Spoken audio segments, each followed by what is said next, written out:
नमस्कार जय जगन्नाथ।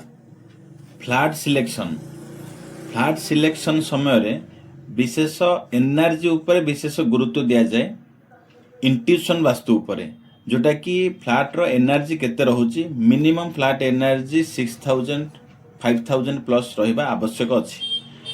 बाकी से अच्छी आमर नाड़ी देखा आवश्यक नाड़ी जमती सतब नाड़ी आसवा आवश्यक अच्छी जदि रजस अच्छी तेज आम सतबरे कन्वर्ट करदे पारिया प्रतिकार द्वारा कि तमस अच्छी तार रेमेडी हुए ना ताकू आम चेंज करें जहाँफल कि से घर नेगेटिव एनर्जी परिमाण बढ़ी थाए पॉजिटिव एनर्जी परिमाण कमी थाए।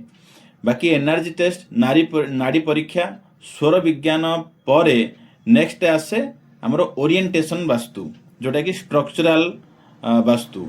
तो ये देखा जाए एंट्रांस जमी प्लान देखुंट ये पूर्व दिगरे टॉयलेट दिखाई एवं अग्निकोण कही ईस्ट ऑफ साउथ ईस्ट रे दिखाई चूल्हा जहाँकि ये समस्यार कारण एवं अग्निकोण अच्छी जोटा कि wash basin plus black colour रखा जहाँकि एक्सीडेंटर कारक।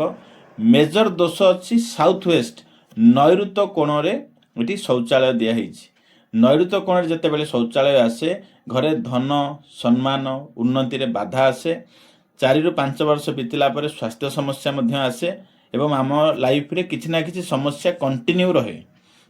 तेबे फ्लैट रे तो किणला समय रे से कहिसंती जे जोटा कि एटा वास्तु क्लियर फ्लैट किंतु जेते बेले वास्तुविद जाई से जगह देखुची मैपिंग कला पर टू द स्केल प्लान कला पर आमे देखुचे ते से जगह वास्तु क्लियर रहुनी केवल कहवा पई ही वास्तु क्लियर होउची। तेबे जदि आपण फ्लैट किणुचंती निश्चित रूप वास्तु परामर्श करंतु जेमति कि मेजर वास्तु दोष न रहिबो तेबे जाई आपण जीवन सुखमय हबो। धन्यवाद। जय जगन्नाथ।